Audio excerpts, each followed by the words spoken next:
Good morning, students. Welcome back. So we have started a new chapter, and now we are going for classification of nutrients based on the functions. हम food को nutritions के base के ऊपर और उसके काम के basis के ऊपर कैसे अलग अलग कर सकते हैं, that we are going to learn today.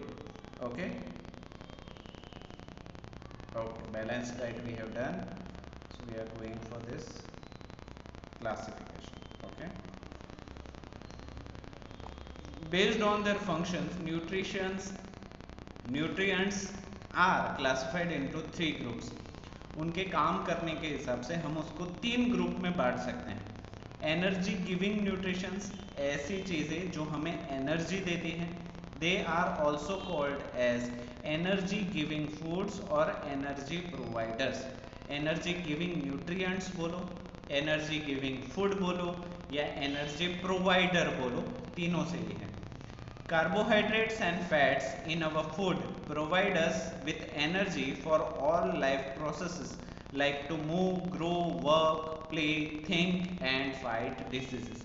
Carbohydrates और fats ये दोनों ऐसे न्यूट्रिएंट्स हैं जो हमें एनर्जी भी देते हैं और साथ ही साथ रोज़मर्रा के जो काम हैं उसके लिए एनर्जी भी देते हैं, जैसे कि चलना, बड़ा होना, काम करना, खेलना, सोचना या बीमारियों से लड़ना. ये सारी चीज़ों के लिए दो nutrients are most important, which is carbohydrates and fats. तो ये दोनों चीज़ें कहाँ से मिलती हैं? राइस, चावल, पोटैटो, आलू, चपाती, रोटी, गेहूँ, इन सारी चीज़ों से हमें कार्बोहाइड्रेट्स और फैट्स मिलते हैं. ग्रोथ न्यूट्रिएंट्स, ऐसे न्यूट्रिएंट्स जो हमारी ग्रोथ के लिए ज़रूरी है, हमारी हाइट, बॉडी, जो ह्यूमन ग्रोथ होनी चाहिए उसके लिए ज़रूरी है. They are also called growth foods. इसको हम ग्रोथ फूड भी बोलते हैं, बॉडी बिल्डिंग फूड भी बोलते हैं. जो आप बॉडी बिल्डिंग करते लोग ना, ये सारी चीज़ें ज़्यादा खाते हैं और आप भी खा सकते हो, ऐसा ज़रूरी नहीं है. बट उसके साथ उतना एक्सरसाइज भी ज़रूरी है, तभी ये ग्रोथ न्यूट्रिएंट्स आपको काम आते हैं. Otherwise they will flush out, वो बाहर निकल जाते हैं without giving you any growth. They are growth, but उसके सामने उतना एक्सरसाइज भी चाहिए. मिल्क, दूध, एग्स, अंडे, फिश, मछलियाँ एंड ब्लैक ग्राम, काले चने, ये सारी चीज़ें ग्रोथ फूड्स हैं. इसको खाने से ग्रोथ बढ़ती है. ठीक है. नेक्स्ट इज प्रोटेक्टिव न्यूट्रिएंट्स, जिससे हमें रक्षा मिलती. प्रोटेक्शन मतलब रक्षा. तो ऐसे न्यूट्रिएंट्स जो हमें रक्षा देते हैं, they are also called protective foods. उसको प्रोटेक्टिव फूड भी बोला जाता है. Minerals and vitamins in our food control metabolism and help the body to fight disease and stay healthy. इस सारे खानों में, प्रोटेक्टिव न्यूट्रिएंट्स में मिनरल्स और विटामिन्स होते हैं जो हमारे मेटाबॉलिज्म को, मेटाबॉलिज्म का मतलब क्या होता है पता है? जो भी खाना हम खाते हैं उसको एनर्जी में कन्वर्ट करना.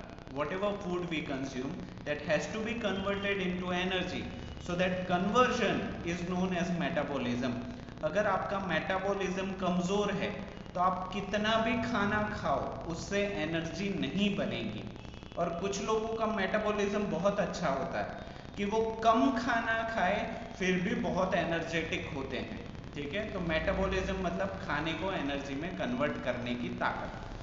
सो which food helps to control our metabolism. हमारे मेटाबॉलिज्म को ठीक करना है तो कौन सा खाना खाना चाहिए? कैरेट, गाजर, आंवला, पपैया, ऑनियन, ये सारी चीज़ें हमारे मेटाबॉलिज्म को बहुत ही अच्छे से कंट्रोल करती हैं. Okay. So moving forward, deficiency diseases. Deficiency disease मतलब किसी चीज़ के कम होने की वजह से होने वाली बीमारी. कोई भी न्यूट्रिएंट्स अगर आपके बॉडी में कम है तो वो बीमारी को जन्म देता है. ठीक है. So at times our diet में not contain one or more nutrients over a long period of time. This could lead to the person suffering from deficiency resulting in diseases, disorders in the body. अच्छा, उस वक्त जब हमारे body में एक से ज़्यादा न्यूट्रिएंट्स की कमी हो, बहुत ही लंबे पीरियड तक, बहुत ही लंबे वक्त तक, तब जाके इंसान को किसी चीज की डिफिशियंसी हो सकती है, और वो डिफिशियंसी होने के बाद हमें बहुत सारी बीमारियां भी हो सकती है। Such diseases are termed deficiency diseases, ऐसी बीमारियों को डिफिशियंसी डिसीजेस कहा जाता है। Reason for deficiency diseases include, ये डिफिशियंसी की बीमारी किस वजह से होती है? पहला, पोवर्टी। अगर कोई इंसान बहुत ज़्यादा गरीब है तो वो हर किस्म का खाना नहीं खा पाता, और अलग अलग खाना ना खाने की वजह से उसके अंदर अलग अलग न्यूट्रिएंट्स नहीं आ पाते, और वो बहुत लंबे टाइम तक गरीब है, 10-12 साल तक, तो तब जाके उसको या तो आँखों का प्रॉब्लम हो जाएगा, लीवर का प्रॉब्लम हो जाएगा, और भी बहुत सारे डिसीजेस हैं जो डिफिशियंसी डिसीजेस हैं, किसी एक तरीके का खाना ही खाने की वजह से हो सकता है। ये पहला, पोवर्टी, गरीबी। दूसरा है रॉन्ग फूड हैबिट्स, खाने को मना करना कि ये खाना मैं खाऊंगा, ये खाना नहीं खाऊंगा, ये खाना मुझे पसंद है, ये खाना मुझे नहीं पसंद है। अगर आप ऐसा करते हो, हर फूड जो हर न्यूट्रिशंस को आप इम्पोर्टेंस नहीं देते हो, तो बड़े होके आपको ये डिफिशियंसी को सहना होगा, और ये डिफिशियंसी बहुत तरीके की हो सकती है। ठीक है, ठीक। Deficiency diseases can be avoided by eating balanced diet. अगर आप चाहते हो कि आपको डिफिशियंसी डिसीजेस, किसी भी चीज़ की कमी की वजह से कोई बीमारियां ना हो, तो आपको हर किस्म का खाना खाना चाहिए। सो डिफिशियंसी डिसीजेस को हम छोटे सेंटेंस में लिखे, so what it will be, diseases caused due to the lack of one or more nutrients over a long period of time in our diet. Diseases, deficiency diseases इसी वजह से होती हैं कि अगर किसी एक ही तरीके का न्यूट्रिएंट्स हम बहुत ही लंबे वक्त तक नहीं ले पा रहे हैं हमारे खाने के अंदर, तो हमें ये हो सकता है, अदरवाइज नहीं हो सकता। ठीक है, check post we are going to correct. Two main sources of food, खाने के दो मेन सोर्सेस कौन है? फर्स्ट इज प्लांट्स, पौधे से भी हमें खाना मिलता है, एनिमल्स, जानवरों से भी। ये तो पिछले चैप्टर का क्वेश्चन है। ठीक है, चलो। The food we usually eat in a day, हम पूरे दिन में जो खाना खाते हैं, जो कुछ भी खाना खाते हैं, उसको क्या बोलते हैं? It is diet. Third, a disease cause due to the absence of particular nutrients in our diet, वो बीमारी जो हमारे खाने में कोई पर्टिकुलर न्यूट्रिएंट ना होने की वजह से होती है, वो that is deficiency disease. Fourth, two nutrients in our food that helps us fight disease, ऐसे दो न्यूट्रिएंट्स जो हमें मदद करते हैं बीमारी से लड़ने में, so that is minerals and vitamins, या फिर विटामिन्स या मिनरल्स दोनों लिख सकते हो। Fifth, two reasons for deficiency diseases, ऐसे दो कारण बताइए जो डिफिशियंसी डिसीजेस की तरफ हमें लेके जाते हैं। So first is poverty and second is wrong food habits, गरीबी और खाने को गलत खाने का कंजम्पशन। ठीक है, तो इससे हमें डिफिशियंसी डिसीजेस हो सकते हैं। ठीक है, चलो moving forward, carbohydrates.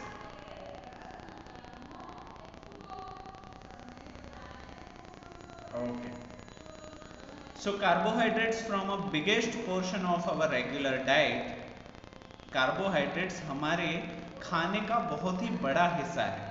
With in our body carbohydrates are burned to release energy, हमारे शरीर के अंदर कार्बोहाइड्रेट्स बर्न होते हैं ताकि हमें एनर्जी मिल सके। तो carbohydrates are energy givers, we do know that. Our food contain two main types of carbohydrates, हमारे खाने के अंदर दो प्रकार के कार्बोहाइड्रेट्स होते हैं। पहला है शुगर और दूसरा है स्टार्च। ये स्टार्च वर्ड आपने सुना होगा कि पेड़ पौधे अपनी एनर्जी को बचाने के लिए उसको स्टार्च में कन्वर्ट करके रखते हैं, हमारा बॉडी भी स्टार्च में कन्वर्ट करता है। सो शुगर एंड स्टार्च ये दोनों इंपॉर्टेंट कार्बोहाइड्रेट्स हैं।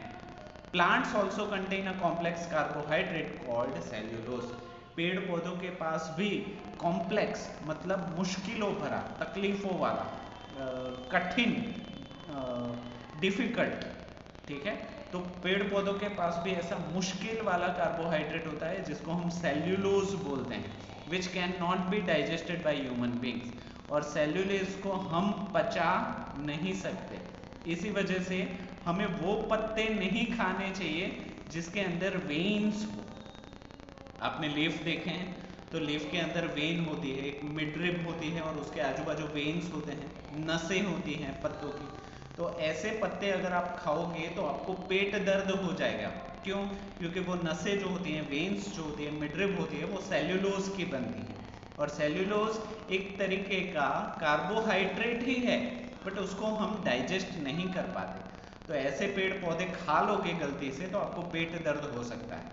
हाँ, कुछ जानवर जैसे कि गाय, भैंस, बकरी, ये सारे इन सेल्यूलोज को पचा सकते हैं, दे कैन डाइजेस्ट इट। ठीक है, हमारे ह्यूमन बॉडी के लिए क्या है? Sugar and starch.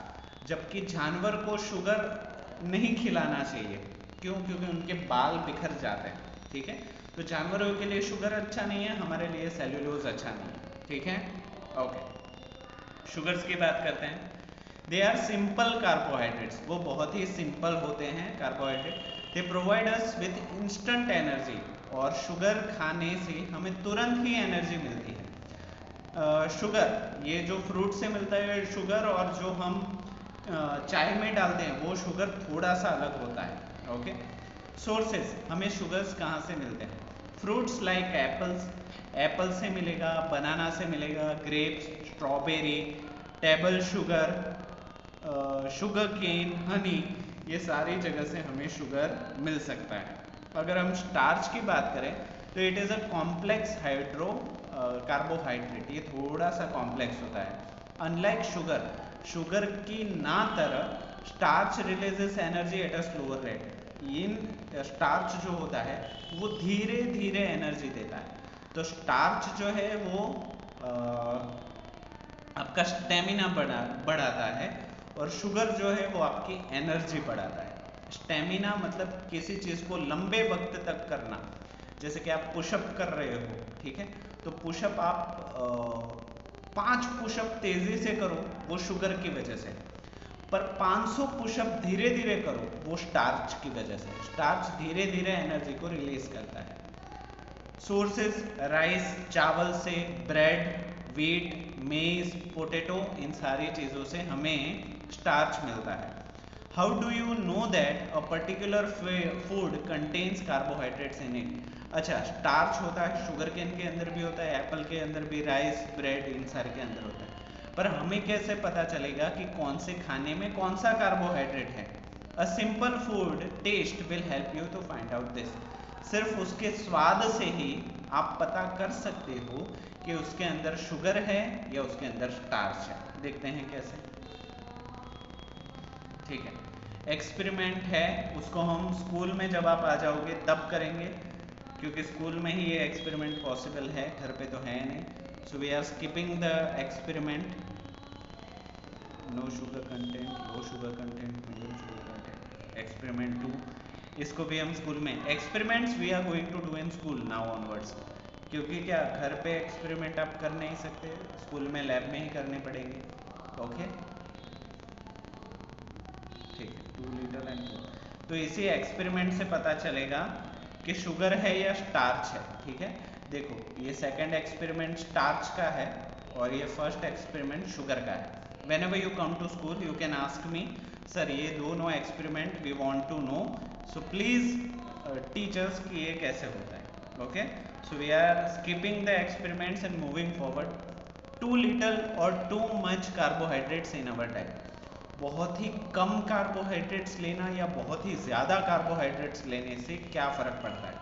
हमने बैलेंस्ड डाइट सुना था कि सारी चीज़ें ना तो कम होनी चाहिए ना ज़्यादा होनी चाहिए। तो इसके दो केसेस हैं कि कम लोगे तो क्या होगा, ज़्यादा लोगे तो क्या होगा। So carbohydrates provide 60 to 80% of our energy requirements. Carbohydrate से हमें अपने दिन का 60 to 80% एनर्जी मिलती है। Absence of carbohydrates in one's diet leads to lack of energy and stamina. अगर किसी इंसान ने कार्बोहाइड्रेट्स कम खाए हैं या खाने में कार्बोहाइड्रेट्स कम है तो उसको थकान महसूस होगी और उसका स्टेमिना भी कम हो जाएगा, वो सीढ़ियाँ नहीं चढ़ पाएगा, बाद में उसको पूरा दिन नींद ही आती रहेगी, वैसे होगा। The persons become weak and can not bear either physical और मेंटल स्ट्रेस। ऐसा इंसान बहुत ही कमज़ोर हो जाएगा और वो तो ना कोई काम कर पाएगा, फिजिकल हो मतलब कोई चीज़ उठा के रखनी हो तो भी नहीं कर पाएगा, और मेंटल स्ट्रेस उसको बोलो कि होमवर्क करना है तो होमवर्क नहीं कर पाएगा, बाद में उसको कोई ऐसे बोलो कि तुझे इतने टाइम में ये करना है, मेंटल स्ट्रेस भी नहीं ले पाएगा, फिजिकल भी नहीं ले पाएगा। However, eating food containing an excess of carbohydrates also leads to ill health. ऐसा नहीं है कि हमें बहुत ज़्यादा कार्बोहाइड्रेट्स खाना चाहिए, बहुत ज़्यादा ज़रूरत से ज़्यादा कार्बोहाइड्रेट्स खा लिया तो भी आपकी तबीयत खराब हो सकती है। These extra carbohydrates are converted and stored in the body as fats, resulting in increase in body weight and a condition called obesity. अगर आप ज़रूरत से ज़्यादा कार्बोहाइड्रेट्स खाते हो तो क्या होगा कि वो बचा हुआ कार्बोहाइड्रेट्स, मान लो कि आपने 100% कार्बोहाइड्रेट खाया बट आप 80% ही काम कर रहे हो, 20% आप आराम कर रहे हो, तो वो 20% कार्बोहाइड्रेट्स आपकी बॉडी में फैट बन जाएगा। फैट का मतलब होता है मोटापा, चर्बी, तो चर्बी के रूप में स्टोर होता जाएगा। तो अगर आप जितना खा रहे हो उतना काम नहीं कर रहे हो तो आप मोटे होते जाओगे और एक बीमारी हो जाएगी जिसको हम बोलते हैं ओबेसिटी। अभी देखते हैं ओबेसिटी क्या है। An overweight condition of body leading to ill health. Obesity एक बॉडी की ऐसी सिचुएशन है जहाँ पे इंसान बहुत मोटा हो जाता है और मोटा होने की वजह से उसमें बीमारियां आ जाती है। समझ में आया? So obesity is also not right. चलो फैट्स के बारे में बात करते हैं, कार्बोहाइड्रेट्स के बारे में बात कर ली। Now we are talking about fats. Fats also provide us with energy but we get much more energy from fats as compared to that from the same quantity of carbohydrates. Fats ऐसा नहीं है कि fats energy नहीं देते, fats भी energy देते हैं but उससे कहीं ज़्यादा एनर्जी हमें कार्बोहाइड्रेट से मिलता है। ठीक है, सो हम फैट्स को एनर्जी सोर्स हम नहीं बोल सकते, मिलती है बट थोड़ी बहुत मिलती है। Fats are considered to be the energy reservoir and energy banks. Fats को हम ऐसे समझ सकते हैं कि जब हमारे पास खाना ना हो या जब हम उपवास कर रहे हो, फास्टिंग कर रहे हो, सो दे आर एनर्जी रिजर्वॉयर्स। वो एनर्जी की टंकी है और वो तभी खाली होगी जब हमें ज़रूरत होगी। It is like energy bank. जब ज़रूरत होगी बहुत ज़्यादा तभी वो एनर्जी को रिलीज करेंगे। कौन? फैट्स। तो जब भी इंसान मोटा हो जाता है तब उसको बहुत ज़्यादा कसरत करने पे ही फैट रिलीज होता है। फैट मतलब चर्बी टूटती है, उसके अलावा तो वो टंगी रहेगी आपकी बॉडी के साथ, वजन बढ़ाएगी। ठीक है, सो खाना भी कम करना पड़ेगा और कसरत बढ़ानी पड़ेगी अगर मोटापा कम करना है। Stored fats help to regulate body temperature and keep the body warm. Fat के नुकसान हैं बट थोड़े फायदे भी हैं कि अगर आप फैटी बॉडी हो, आप मोटे हो, तो वो क्या करता है आपकी बॉडी के टेम्परेचर को कंट्रोल करता है। मतलब आपको ज़्यादा ठंड नहीं लगेगी अगर आपके बॉडी में फैट सफिशिएंट है। तो अगर आपके बॉडी में फैट कम है तो आपको बहुत ज़्यादा ठंड लगेगी। लोग नॉर्मली खड़े हुए होंगे फिर भी आप कांपोगे। क्यों? क्योंकि आपकी बॉडी में फैट कम है। फैट भी एक लिमिट तक होना चाहिए। Zero fat is not good for health, क्योंकि जीरो फैट हो गया ना तो सडनली चक्कर आ जाएंगे और बेहोश हो जाओगे। ठीक है, अगर फैट होगा तो चक्कर खा के बेहोश नहीं होगे, आपको सिर्फ डिजीनेस होगा, चक्कर आएंगे बाद में, यू कैन विथस्टैंड। क्यों? क्योंकि जब आपको चक्कर आए तो फैट जो टैंक है, जो बैंक है, उसने आपको थोड़ी सी एनर्जी दे दी कि ले भाई तू गिरना मत। ठीक है, तो ऐसे फैट से एनर्जी स्टोर होती है, उससे फायदा होता है। Zero fat is not good. Fats are also stored in around the kidneys. अच्छा, फैट जो है वो हमारी किडनी के आसपास भी जमा होता है, इसी वजह से हमारी तोंद बड़ी हो जाती है। ठीक है, आप बोलते हो ना कि खाना खाते ही पेट क्यों बाहर आ जाता है, क्योंकि फैट जो है हमारी किडनी के आसपास होता है, इसी वजह से हमारा पेट ज़्यादा बढ़ता है। ओके, लीवर के आसपास भी होता है, हार्ट के आसपास भी होता है। हार्ट के आसपास फैट बढ़ गया तो आपको हार्ट अटैक आ सकता है। Fat absorbs in a shock in traumatic situation and protect important organs in the body. मोटापा होने से अचानक कोई ट्रॉमेटिक सिचुएशन आ गई या फिर कोई बहुत ही अचानक खराब समाचार आ गए, बैड न्यूज़ आ गई, तो भी वो हमारी बॉडी को बचाता है। या फिर सडन कोई डर गए, आपको किसी ने डरा दिया, तब भी फैट आपको इंस्टेंट एनर्जी रिलीज करके बचाता भी है।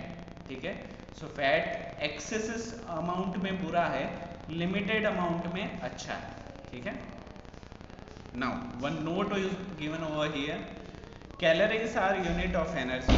एनर्जी को नापने के लिए हम कैलोरीज वर्ड्स का इस्तेमाल करते हैं। ठीक है, सो एनर्जी को नापने के लिए हम कैलोरी वर्ड का इस्तेमाल करते हैं, that tells us how much energy your body gets from eating drinking an a particular food item, जो हमें बताता है कि किसी भी खाने को खाने की वजह से हमारे बॉडी में कितनी कैलोरी जाएगी। जैसे कि आपने कैंस पिए होंगे, थम्स अप पिए होंगे, आपने कोई पैकेट खाया है कुरकुरे का, तो उसके पीछे ना किलो कैलोरी, कैलोरी ऐसा वर्ड आता है। इसका मतलब ये है कि इसको अगर आप खाओगे तो उतनी एनर्जी आपके बॉडी में जाएगी। Nutrients like carbohydrates, fats, proteins all provide us with different amount of energy which is measured in energies. सारे न्यूट्रिएंट्स जैसे कि कार्बोहाइड्रेट, फैट, प्रोटीन, ये सारे अलग अलग क्वांटिटी में हमारे बॉडी को एनर्जी देते हैं कैलोरीज में। Eating food contains too many calories, खाना खाने से हमें बहुत ज़्यादा कैलोरी मिलती है, and not burning them is harmful as your body will store the excess as fat. और अगर आप उसको काम पे नहीं लगाते, बर्न नहीं करते, खाना ज़्यादा खाते हो, काम कम करते हो, तो जो बची हुई कैलोरी है वो आपके बॉडी में फैट के रूप में स्टोर हो जाएगी। फैट्स कहाँ पे स्टोर होता है? लीवर के आसपास, किडनीज के आसपास और हार्ट के आसपास भी होता है कि नहीं? तो क्या हो जाएगा? मोटापा बढ़ जाएगा, है कि नहीं? So it is not good for your health. Okay, so sources of fats यहाँ से हम रखेंगे बाकी।